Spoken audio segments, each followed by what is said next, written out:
buenas tardes, maestros y maestras. Como cada martes, les damos la más cordial bienvenida a este espacio de diálogo, de profundización, de reflexión sobre los temas que van sucediendo dentro de nuestras instituciones, dentro de nuestras escuelas. Y como ya lo hemos venido diciendo en martes anteriores, este mes lo hemos dedicado a la participación social, un tema que, si bien se encuentra en nuestra narrativa, en nuestros discursos, de entrada consideramos que es buena la participación, los diferentes actores que se mueven dentro de las escuelas, a veces reducimos demasiado este potencial tan importante que tiene el trabajo en equipo, el trabajo colaborativo, los acuerdos que puedan tomarse entre los diferentes actores, entre el supervisor,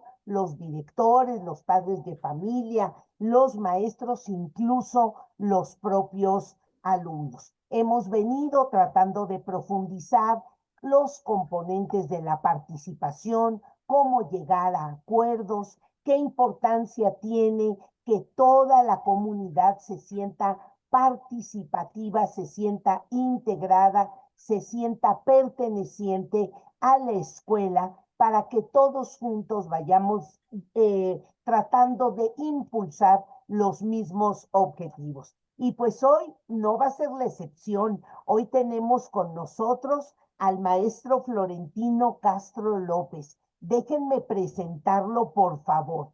De acuerdo a su semblanza, él nació en Guasave, Sinaloa. Es egresado de la Facultad de Derecho y Ciencias Sociales de la Universidad Autónoma de Sinaloa. A lo largo de más de 40 años, se ha desempeñado como docente, servidor público y legislador. Ha tenido la oportunidad de participar en la construcción e implementación de políticas públicas y proyectos sustantivos para la transformación de las instituciones mexicanas, bajo la premisa de contribuir al bienestar integral de la población. En el sector educativo, conoció el sistema desde las aulas. Dio clases en escuelas secundarias vespertinas, profesora jesuita Neda, en nocturna Enrique C. Repsamen para personas adultas, en la preparatoria vespertina Flores Magón y en la nocturna de la misma Universidad Autónoma de Sinaloa.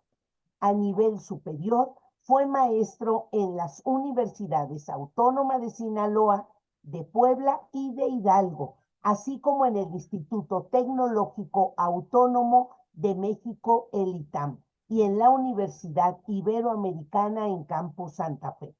Durante su gestión como secretario de Educación Pública y Cultura del Gobierno del Estado de Sinaloa, asumió un enorme compromiso con la mejora de la educación. Se le dio un gran impulso a las escuelas de tiempo completo, a las escuelas multigrado y a los centros escolares para la atención de niños migrantes. De igual forma, se realizaron acciones para salvaguardar la seguridad del personal docente en zonas de alta incidencia delictiva. Esto es solo por mencionar algunas de las cosas que hizo como secretario de Educación Pública y Cultura del estado de Sinaloa. Como delegado de Iztapalapa, tiene una experiencia muy interesante y que deberíamos de analizar más. Junto con la Secretaría de Educación Pública, lograron implementar el primer modelo de descentralización educativa de la Ciudad de México, que corresponde a la delegación Iztapalapa. Todas las demás delegaciones de la Ciudad de México no vivieron ese proceso. Y es muy interesante cómo viven ahí el tema de la educación. Como director general y de prestaciones económicas, sociales y culturales del Instituto de Seguridad y Servicios Sociales de los Trabajadores del Estado, el ISSSTE, tuvo la oportunidad de trabajar en favor de la primera infancia a través del fortalecimiento de las instancias para el bienestar y desarrollo infantil del ISSSTE, mediante la implementación de acciones orientadas a promover su desarrollo integral. Pues maestro Florentino ha de sentirse muy contento porque ayer se firmó el Pacto por la Primera Infancia y ojalá a partir de estos instrumentos verdaderamente se logre trabajar en pro de los niños más pequeños. El maestro Florentino Castro López actualmente pertenece a la Comisión para la Mejora Continua de la Educación, Mejoredu, es uno de sus comisionados y de verdad, maestro Florentino, nos sentimos muy orgullosos de su presencia hoy aquí. Les recuerdo a los maestros, por favor, aprovechar el chat de esta sesión para decirnos de qué entidades nos acompañan.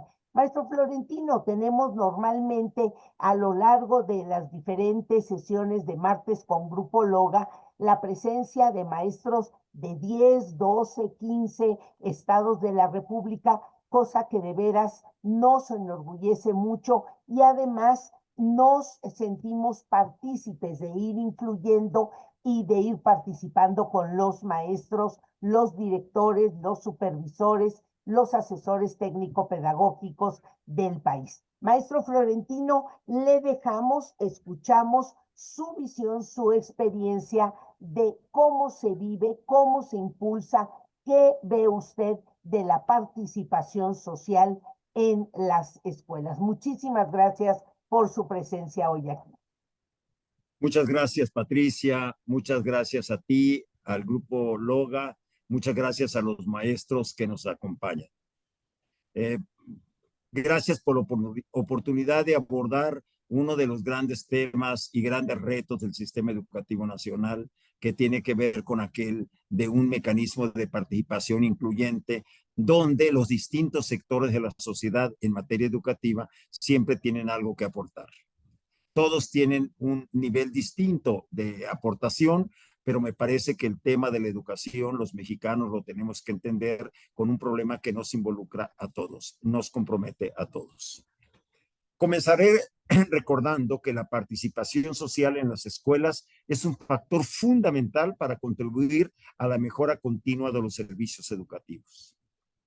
Promueve la vida democrática del país, fortalece la gobernanza, representa contrapesos a través de la gestión escolar participativa en las y los ciudadanos, en la que las y los ciudadanos juegan un papel central al participar de las políticas educativas. Responde al derecho de las personas a ser informadas, consultadas, tomadas en cuenta sus aportaciones y propuestas de mejora y a participar en la toma de decisiones sobre los asuntos de las escuelas. Se lleva a cabo a través de diferentes mecanismos formales e informales, los consejos de participación social, las asociaciones de padres de familia, las sociedades de alumnos, los consejos técnicos escolares, las alcaldías, los sindicatos, los empresarios y, por supuesto, las organizaciones de la sociedad civil como la de ustedes. En la actualidad, se debe privilegiar las formas de participación social que involucren no solamente a los padres, sino también a los estudiantes, a la comunidad y, por supuesto, a la sociedad civil. Comúnmente en las escuelas la participación social se ha enfocado a la mejora de la gestión y a los temas relacionados con la infraestructura. La participación social tiene como objetivo principal la autogestión de las escuelas. Es necesario lograr una participación real y efectiva que tenga un impacto en las acciones de mejora, ir más allá de las tareas de vigilancia y fiscalización. Debemos lograr que la participación social verdaderamente promueva la corresponsabilidad y fortalezca la toma de decisiones informadas con respecto a la calidad de educación que reciben los estudiantes, las condiciones de la infraestructura, las necesidades más sentidas, la rendición de cuentas, así como el fortalecimiento de los servicios educativos. El tema nos involucra a todos, pero quisiera referirme a personajes claves de la participación. Y me referiría también, entre estos, a la participación de los organismos de la sociedad. Me parece que hay personajes vitales en la participación. El director de la escuela. Un buen director es posible que tenga una buena escuela. Es vital el liderazgo y la conducción de este gerente, de este director de la escuela, que tiene que hacer un esfuerzo para lograr que su comunidad participe en la mejora de la educación, en la mejora de la infraestructura, en la mejora de la convivencia. Enfrentamos una serie de debilidades del director de la escuela que tienen que ver con nuestra vida institucional. Los directores de las escuelas resultan sindicalizados y son sindicalizados también los maestros que trabajan con ellos. Y no siempre el sindicato entiende el papel que tiene el director de la escuela, que tiene que tomar medidas, tiene que hacer sugerencias, tiene que tomar medidas correctivas, tiene que impulsar proyectos, y me parece que necesitamos encontrar un mecanismo para que el espacio de libertad en que los directores puedan actuar los lleve a convertirse en un personaje central de la participación en la escuela. Otro personaje central son los padres y las madres de familia, sobre todo las madres de familia. Solo habría que recordar que en algunos de los estudios de evaluaciones que ha hecho la Mejoredu, se presentan algunos signos de mejora de los aprendizajes en los niveles donde las mamás y los papás están más cerca de los niños. El lugar donde las mamás y los papás están más cerca de los niños son en los centros de educación inicial. Hay un involucramiento de los padres en el tema por la edad de los niños. Y eso permite una corresponsabilidad entre la maestra, la cuidadora de los niños y los padres de familia. Pues esto se refleja también, y porque se participa en educación no solamente para resolver problemas de infraestructura, se puede participar para resolver problemas del aprendizaje. Y si los padres de familia, las madres de familia en particular, por su cercanía, pueden convertirse en factores claves. Cuando uno revisa resultados de evaluaciones, encuentra que los primeros años de la educación primaria hay una mejora en los aprendizajes. En la medida de que la mamá y el papá se van alejando porque los niños crecieron, o porque los temas del currículum se le empiezan a complicar a la mamá y al papá, entonces empiezan a aumentar las dificultades para la mejora de los aprendizajes. Es decir, necesitamos mamás y padres de familia que vayan mucho más allá a formar parte de la sociedad de padres que nos va a ayudar a resolver los problemas de operación que tiene la escuela. Necesitamos padres y madres de familia que puedan ser cercanos a los maestros en la mejora de los aprendizajes. Se puede, y me parece que ellos pueden jugar un papel muy importante.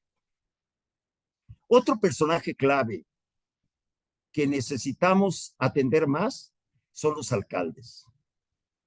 En el tema de la infraestructura, es muy difícil que en un programa de gobierno estatal haya temas de mantenimiento de las escuelas.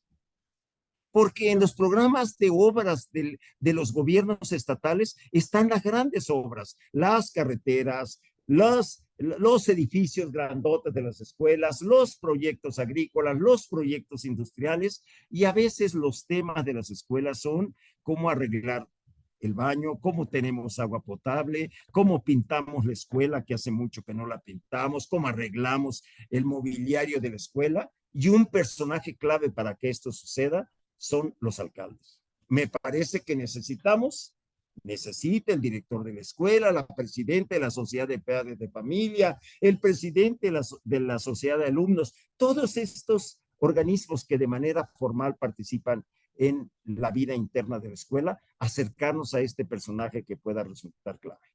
Yo fui secretario de Educación Pública en Sinaloa. Y lo primero que busqué es que el gobernador se interesara en el tema educativo, que lo hiciera suyo. Eso hace la gran diferencia. Si el gobernador le entra al tema educativo, el señor de finanzas es más fácil que nos dé dinero. Y el señor de obras públicas es más fácil que atienda nuestra demanda. Busqué la manera de vincular al gobernador en la vida de las escuelas, para beneficio de las escuelas, utilizar al gobernador en el mejor de los sentidos. Y impulsamos un programa que se llamaba Líderes del Mañana. Todo lo que hacíamos tenía que ver con Líderes del Mañana. Si regalabas una computadora, para los líderes del mañana. Si arreglaba la escuela, para los líderes del mañana. Si arreglabas el camino, para los líderes del mañana. Todo esto lo impulsamos. Y logramos que todos los lunes el gobernador visitara una escuela. A una ceremonia cívica de lunes, esta que hacemos en las escuelas y que también nos sale y que además estamos muy acostumbrados a hacerla. Llevamos al director. ¿Qué pasaba? Pasaba que una semana antes todos los de obras públicas habían ido a la escuela para que el gobernador no les llamara la atención si no estaban atendidas las cosas. Una estrategia del director de la escuela es involucrar al jefe político, llámese gobernador, y a los alcaldes, que de pronto no los buscamos tanto.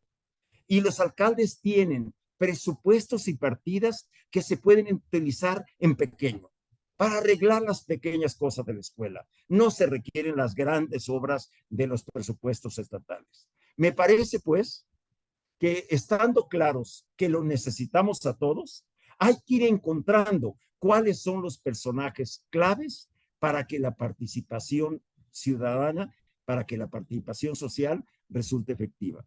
Y aquí tenemos a tres. El director, el presidente López Mateos, cuando fue, él tomó el tema de educación como su tema de campaña.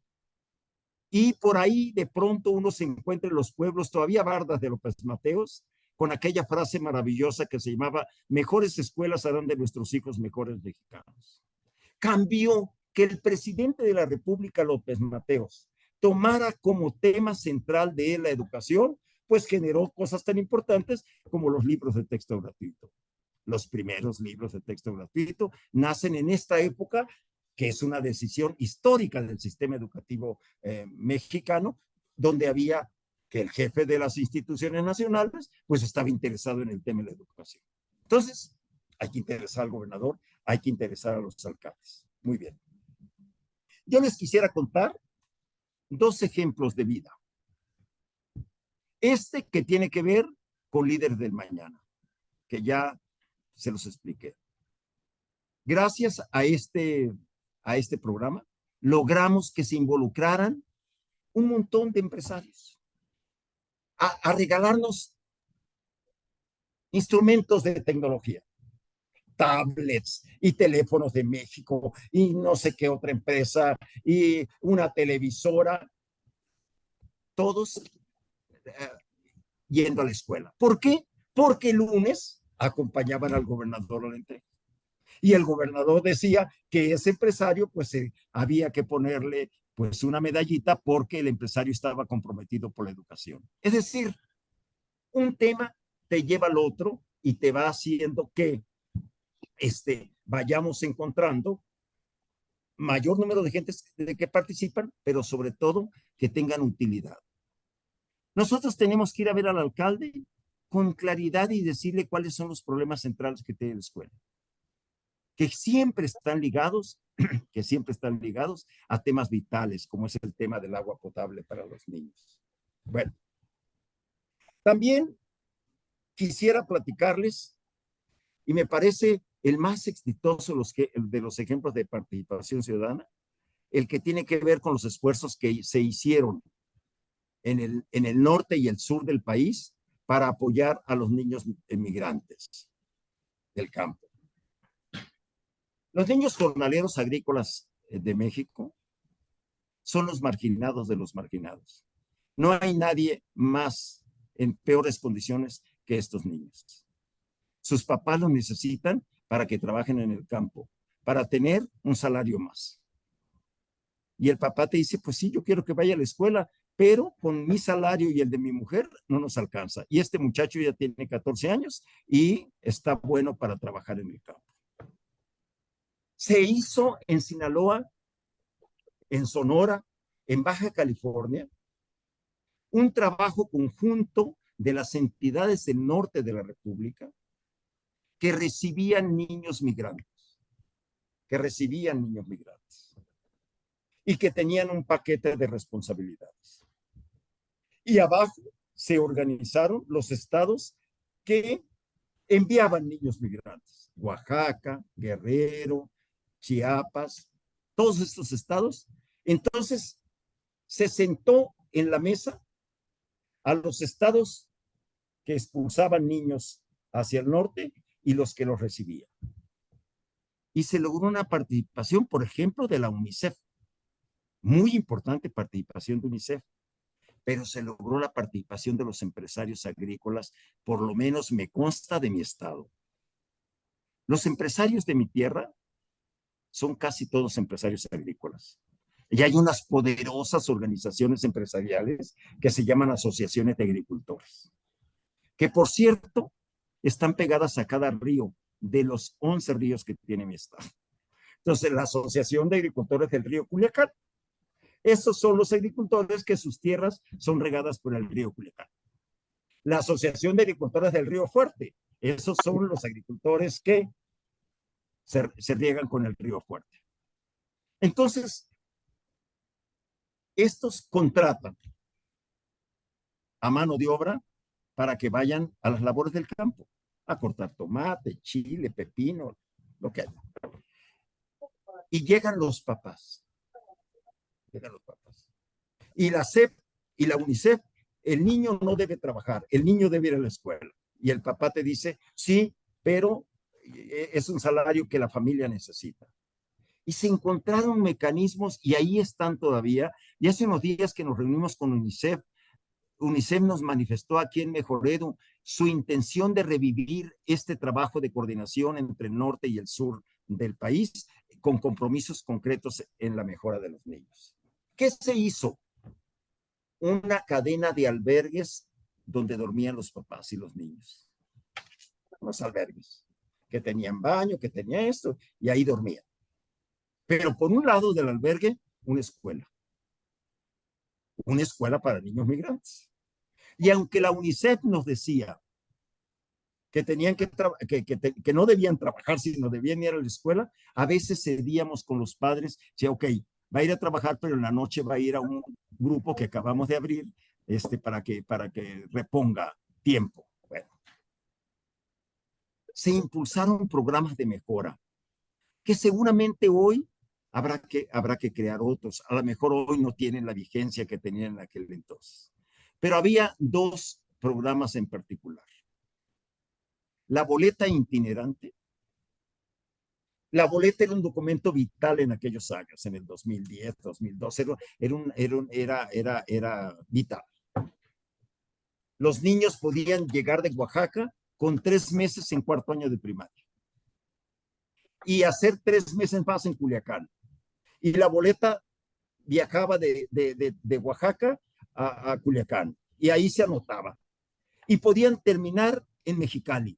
Y allá estaba la boleta itinerante. Se le llamaba boleta itinerante porque era el registro de lo que el niño iba logrando en la escuela. Y a lo mejor se terminaba graduando, pues allá.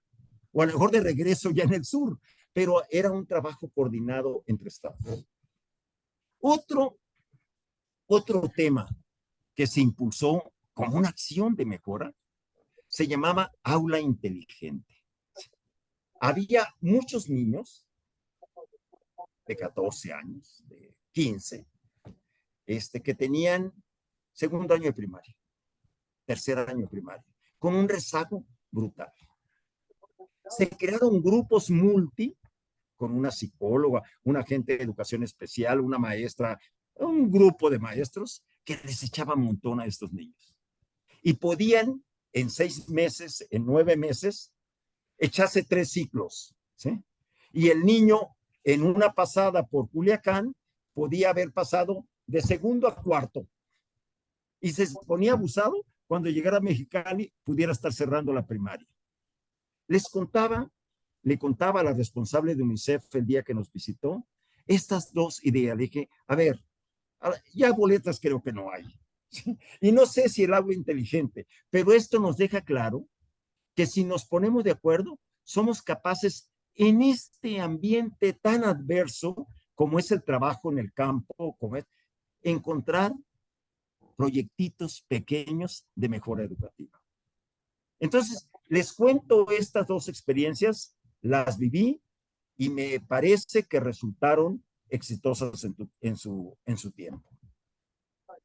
Finalmente me voy a referir a la participación social en Mejoredo. Mejoredo tiene un órgano de gobierno que se llama Junta Directiva,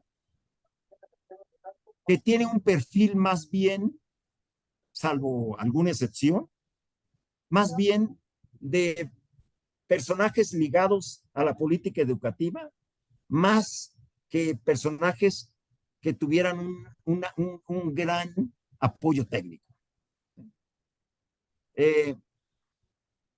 Pero el legislador, cuando crea este tipo de personajes, crea un órgano, por un lado, que se llama Consejo Técnico.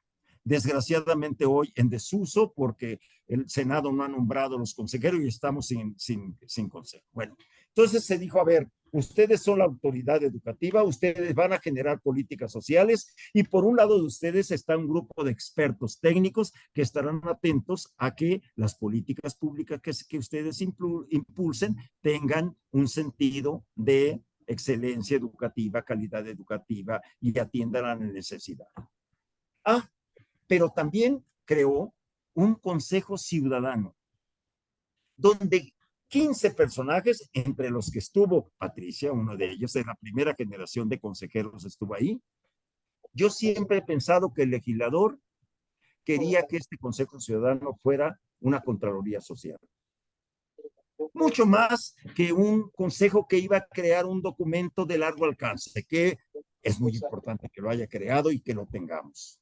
Pero me parece que es muy importante que un organismo como Mejoredu tenga frente a sí a 15 ciudadanos que están atentos para ver si cumple con su obligación constitucional de impulsar la mejora de la educación en México. Entonces, Mejoredu es ejemplo claro de impulsar la participación y aquí hay un órgano que hace eso y es un órgano que lo integran una variedad de grupos de maestros académicos, pero lo integran también organismos de la sociedad civil.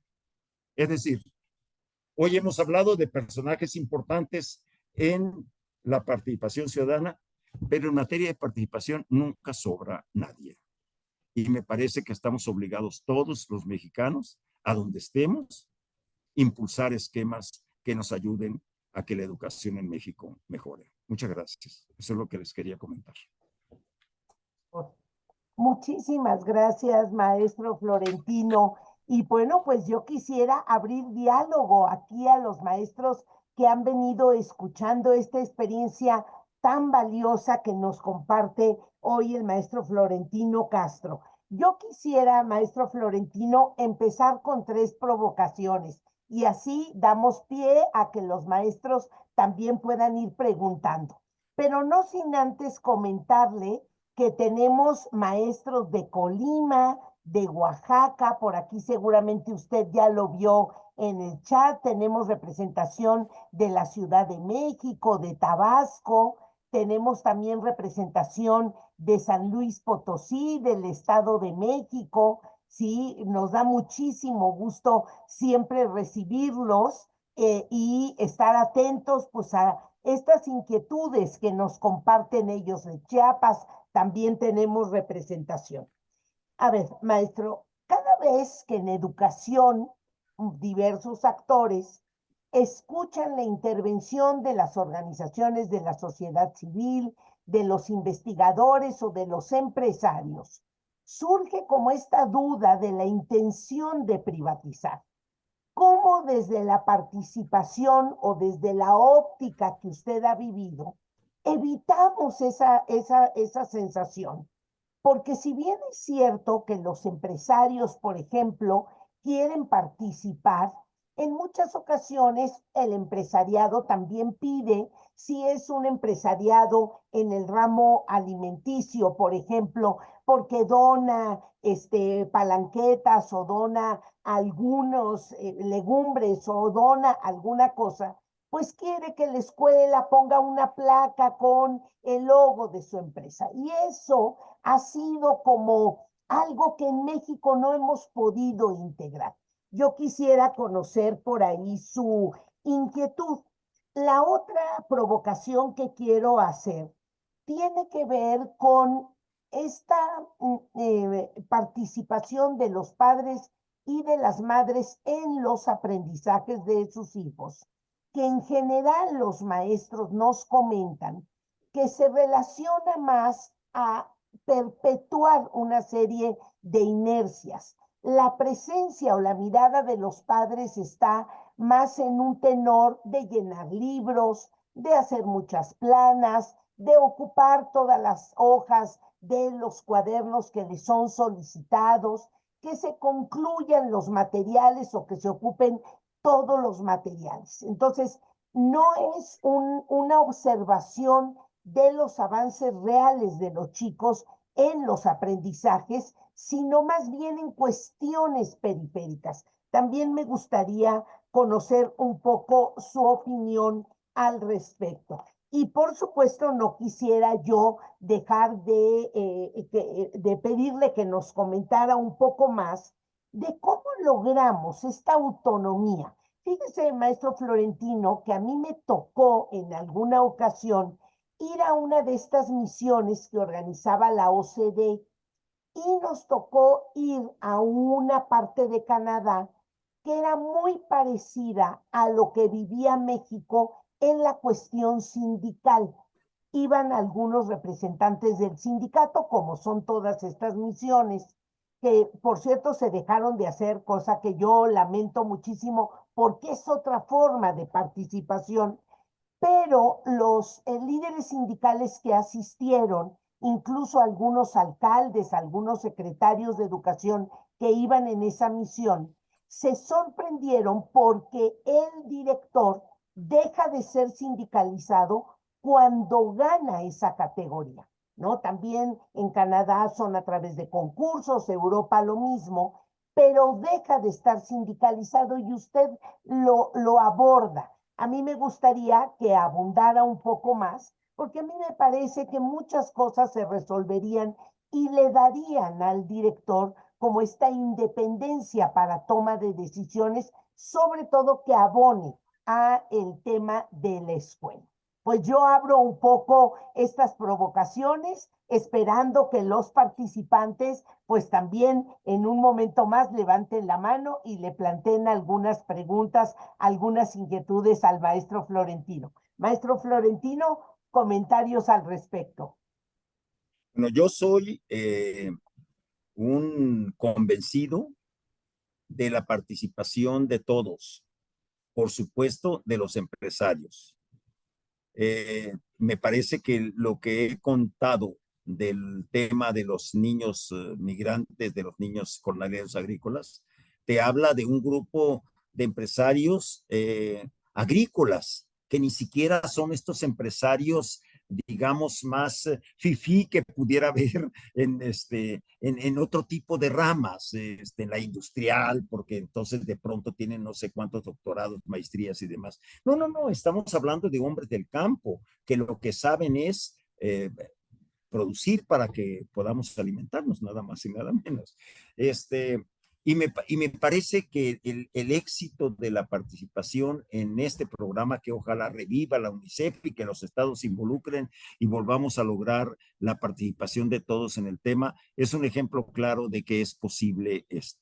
Y que el director de la escuela, un buen director de la escuela, sabe ¿qué puede aceptar de lo que los empresarios regalan, donan o apoyan a la escuela? Incluso no solamente esperar que lo lleven, ir el director a la empresa y decirle que si la empresa pudiera apoyarlo, no sé, con las cosas que produce la escuela que pudieran resultar de utilidad para los muchachos.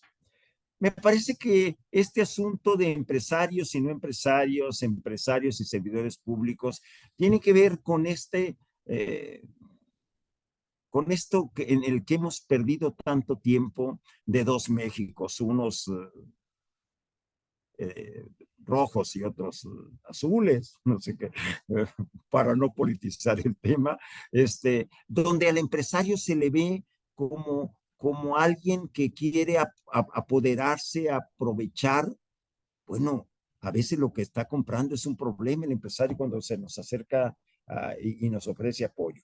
Claro, si un empresario quiere vender cosas en la escuela y estas cosas resultaran dañinas para los niños, pues para eso hay director, ¿sí? Para que el director de la escuela tome las medidas que haya. Yo soy un convencido de la participación. Yo Coparmex es con mucho el organismo patronal, digamos, el sindicato patronal más importante que el país tiene, y en la Coparmex, en los temas que yo he estado, el de salud, porque también he trabajado en el tema de salud, el tema de las relaciones laborales, etcétera. Yo siempre encontré apoyo, por ejemplo, de este organismo. Muchas veces satanizado, esos son los empresarios, los grandes empresarios. Pues qué bueno que hay empresarios y que hay grandes y que esos grandes empresarios puedan ayudarnos al impulso de las tareas que hay en la escuela. Eh, los padres, sobre todo la sociedad de padres, son temas que necesitamos analizar. No siempre las sociedades de padre y familia han estado ligados a los temas de mejora. A veces han estado ligados más a los temas de infraestructura. Y hemos creado poderes al interior de la escuela. Y nos encontramos con muchas escuelas donde hay una competencia entre el director y la sociedad de padres de familia. Pero es una competencia de poder que nada ayuda a la escuela, ¿sí? Por cuál es el proyecto que se impulsa, porque si el director no apoya a la sociedad de padres de familia, la sociedad de padres de familia empieza a generar que hay que correr al director. O sea, hay que encontrarle a un tema tan importante como la educación, pues una definición de cuáles son los límites, el acotamiento de la autoridad del director de la escuela, que como tú coincides conmigo, necesita, y la autonomía que necesita para conducir pues un tema tan importante como es la dirección de una escuela. Yo creo pues que hay que revisar la participación de los padres de familia. Ahora que se me dijo que se le iba a dar dinero a los padres de familia para la infraestructura, yo no sé qué pasó en la realidad, pero me generó, por mi experiencia, preocupaciones. Porque a veces parte del pleito interno son los recursos que se sacaron en el baile de no sé qué, en la rifa de no sé qué cosa, y terminan en temas que en lugar de unirnos, nos terminamos enfrentando. Entonces, revisemos el papel de los directores, revisemos el papel de los padres de familia. Y yo por eso quise destacar que en las primeras evaluaciones que Mejoredu ha hecho, detectamos que entre más cerca están los padres de los niños, y nos referimos a los primeros años de la primaria, y por supuesto al ejemplo de la educación inicial, donde la presencia es total, mayores posibilidades hay de que el maestro, el padre de familia, contribuya con el señor profesor, pues a que el niño haga la tarea. Porque más o menos ya que están en quinto, haz la tarea muchacho, pero ya nadie checa la tarea. Cuando estamos en segundo, a ver, ven para acá, por qué borraste? ¿Por qué no usaste el crayón de color? O sea, está involucrado el padre de familia. Me parece que mucho tienen que hacer los padres de familia en el tema de mejora. Y las sociedades padres de familia aclarando muy bien cuál es el papel que juegan ellos y cuál juegan los directores, se pueden convertir en instrumentos de participación ciudadana muy positivos para la escuela. Espero haberte atendido. Tenemos la mano levantada de la maestra Gina Corona. Por favor, maestra, si abre su micrófono y plantee, por favor, su pregunta, su inquietud. Buenas noches. Mire, tal vez sea una pregunta muy básica. Estoy en la Ciudad de México, en la alcaldía Miguel Hidalgo, pero hoy por hoy, a pesar de que ya se les dio una explicación o se ha acercado, porque he tratado de acercarme mucho a los padres de familia, contextualizando, nueva escuela mexicana, cuál es la importancia de la participación de ellos, es muy mínima en un grupo de casi 30 alumnos. Se ha logrado con 3 padres de familia posiblemente, y la intención, además de explicarles, fue, el planteamiento es el siguiente, que haya la relación en donde los niños vinculen lo que están viendo, como todos los que estamos aquí lo sabemos, con lo que viven alrededor. Por lo menos en charlas, se han evitado las tareas dimensionales, se han evitado dejar las planas y n número de cosas. Sin embargo, no lo he logrado, por lo menos en charla.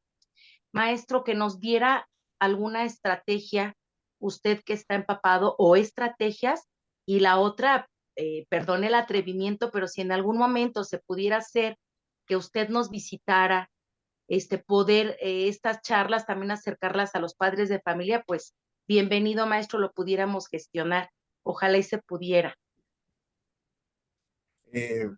Bueno, a medida que ya se pueda, por mí encantado, por supuesto. A ver, la pandemia, que fue una gran lección para todos, nos dejó un diagnóstico del sistema educativo nacional. Nos dijo que había generado 3 grandes problemas: el abandono escolar,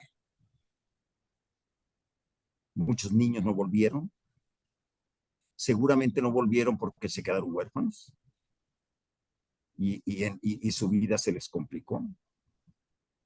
El otro tema era, como es natural, que algunos aprendizajes se habían lastimado. La estrategia del gobierno, que yo aplaudí en una primera instancia, sobre todo la aplaudí porque me parece que la SEP al menos buscó una salida, que es la escuela en casa. Luego vinieron todas las críticas al tema de la escuela en casa, pero finalmente hubo un planteamiento. Pues fue una estrategia que chocó con temas ancestrales que tenemos en el país. No todos los niños tenían acceso a las tecnologías. Y mentiras que todo el territorio era Telmex. En muchos lugares no había sistemas de comunicación. Y el otro tema era que, habiendo equipo, los profesores no necesariamente estaban familiarizados con el uso de tecnologías. Ese fue el primer problema que nos enfrentó la pandemia. Yo hubiera aspirado que hubiera un gran programa para ir a buscar a los niños que se nos fueron. Y sabía que había unos lugares muy complicados para encontrar a los niños que no regresaron, pero que había otros que no era tan complicado. En las pequeñas comunidades, en las comunidades rurales, semiurbanas, el director de la escuela sabe dónde viven los niños. En aquella casa, en aquella esquina. Bueno, con un director y los maestros volviéndose, en esa comunidad hubiéramos resuelto el tema del abandono escolar. Yo siempre esperé un gran programa nacional para regresar a los niños a la escuela. No se presentó, algunos estados lo hicieron, los secretarios, los gobernadores se interesaron, hicieron algunos esfuerzos. El otro tema era que los aprendizajes se lastimaron. ¿Cuáles? Los de matemáticas, los de lectura, los que todos sabemos. ¿Cómo? Y el tercer tema estaba ligado con que los temas socioemocionales afectaron a muchos niños. Ya traíamos un problema con los asuntos socioemocionales. Particularmente lo traíamos en las secundarias y en las preparatorias. Se agravó por la pandemia. Yo aspiraba 3 grandes programas nacionales. La estrategia para regresar a los niños, la estrategia para mejorar los aprendizajes y la estrategia para apoyar el tema de los problemas socioemocionales. Muchos estados hicieron su chamba por su lado. Ahorita me viene a la cabeza Hidalgo y Nayarit. Impulsaron programas, trajeron expertos y ahí están haciendo unos esfuerzos para atender algunos de los 3 problemas. Me parece que nos equivocamos negando los daños de la pandemia. Entonces decíamos que no nos afectó tanto, que no son tantos. Bueno, oficialmente se dijo que murieron 600,000. En un lugar donde mueren 600,000, a nadie le va bien. Pues a los niños tampoco. Pues cómo le ve bien. Entonces, me parece pues que debimos haber enfrentado el tema y decirles a los medios estos que de pronto pensamos que nos persiguen y demás, ¿cómo le fue al sistema educativo con la pandemia? Mal. Y al sistema de salud y al sistema industrial y a todos los fue mal. A lo mejor a los que venden medicinas les fue bien, pero a la gran mayoría le fue mal. Pero a partir de que nos fue mal, como nos fue mal en estos 3 temas, hay 3 grandes estrategias nacionales donde vamos todos juntos a darle duro al regreso de los niños, al fortalecimiento de los aprendizajes y al apoyo socioemocional. ¿Qué hace un pobre maestro que un niño le dice que está deprimido? Pues ni tiene los conocimientos, ni si no encontramos mecanismos para ayudar a ese profesor, ¿qué hace? Pues un poco lo que de pronto hacen los padres. Si el niño se te deprime, pues no sabes cómo abordar el tema y vas en busca de un experto. Entonces me parece que debimos haber asumido la pandemia como una gran oportunidad para hacer cosas. Y teníamos 3 cosas que debíamos haber hecho. Y hoy no hay 3 programas nacionales por tema. Hay muchos pedacitos de programa según el diagnóstico de cada uno de los estados o los esfuerzos que los gobiernos locales están haciendo. No sé si atiendo, pero ahí voy. Ándale pues. Muchas gracias, maestro Florentino. Gracias, maestra Gina. 2 comentarios que hay aquí en el chat. Uno relacionado a que sí, efectivamente hay muchísimos problemas en la asignación directa de los recursos a los padres de familia, ¿no? Que anteriormente el dinero llegaba a la escuela a través del director y se organizaba para la toma de decisiones. Y sí, hay una confirmación aquí de uno de los maestros. Otro comentario tiene que ver de un profesor que tiene 23 años de servicio, 19 como director, tratando, tanto liberando como comisionado en mis funciones como director. En ocasiones invitaba a agentes municipales o al regidor de educación a participar, pero en el caso de Oaxaca, nos comenta él, y esto no los comparte como parte anecdótica, se entiende que la parte educativa oficial es de oposición y todo lo que venga del gobierno debe de ser rechazado, a menos que haya dinero para apoyar algunas actividades dentro de la escuela. Son 2 realidades que nos comentan los maestros y que, bueno, en estas sesiones nos vamos dando cuenta, vamos compartiendo, vamos contactando la problemática que cada estado tiene. Y hay una pregunta al maestro Florentino, con esto quisiera que pudiéramos ir cerrando, y su comentario final.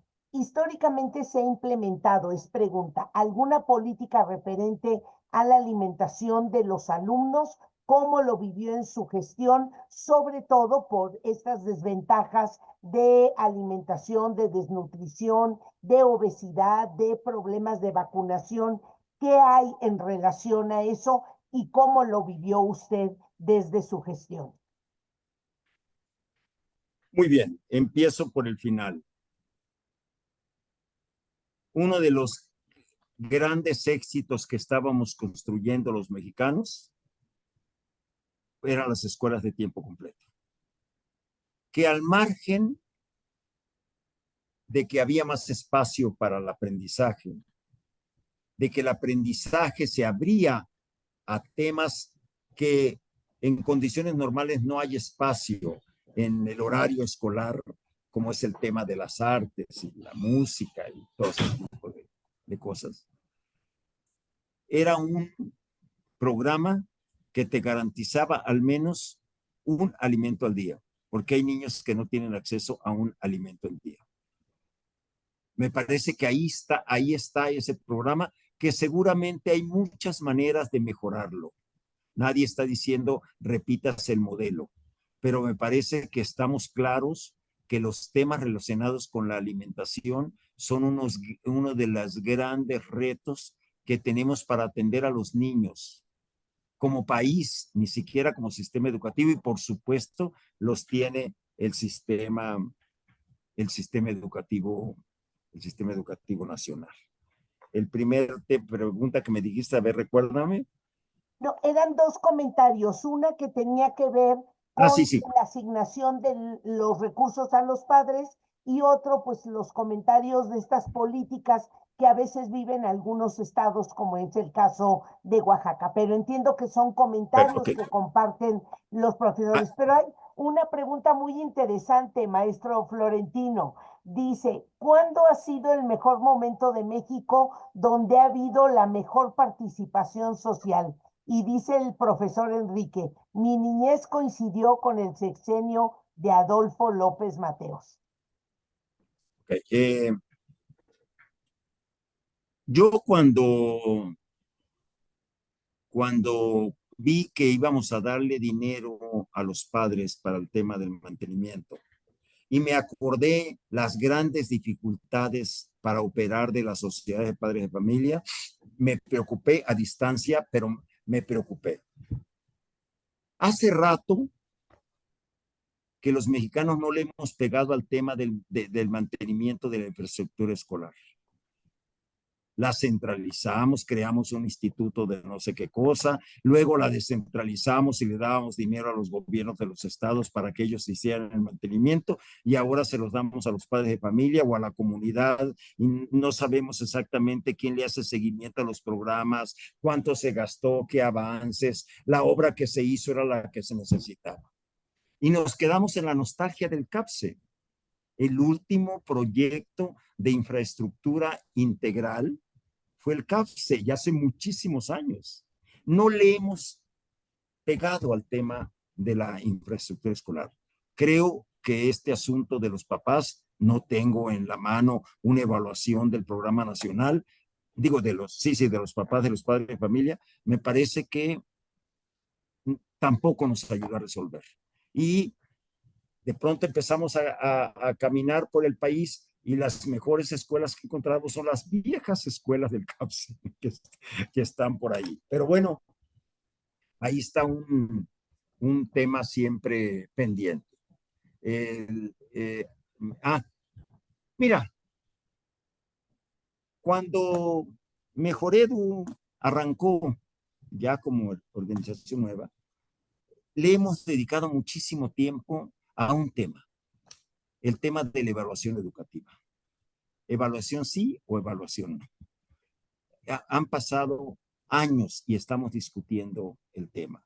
Finalmente terminamos con un modelo de evaluación propio de Mejoredu, que ha ido teniendo el consenso nacional. Siempre se dijo que cuando habláramos de evaluación se iba a armar la guerra, que era un tema súper delicado, que los profes se iban a poner en guardia, y te diría en beneficio de Oaxaca. Se planteó el modelo de evaluación en Oaxaca y no hubo un rechazo expreso al modelo de evaluación. Entiendo claramente, cómo no lo voy a entender si fui director del ISSSTE, el tema del profesorado en Oaxaca, Guerrero, Chiapas, Michoacán, etcétera. Lo tengo muy claro. Pero Oaxaca no tuvo un rechazo a la propuesta de evaluación que estábamos haciendo. Es más, hace unos días encontré un espacio en la Cámara de Diputados para pedirle a los diputados que no fueran a desaparecer Mejoredo, porque ustedes saben, está entre los organismos que pudieran desaparecer. Y hablaron dos profes de Oaxaca, diputados. Dos profes, entiendo, activistas del movimiento oaxaqueño, hoy diputados federales. Ahí está la grabación. Los dos diputados defendieron la existencia de Mejoredo y se pronunciaron a favor de la evaluación educativa. Solamente lo digo, no digo que esté el tema resuelto, solo digo que cuando hablamos del tema tampoco hubo guerra en contra del tema. ¿Ok?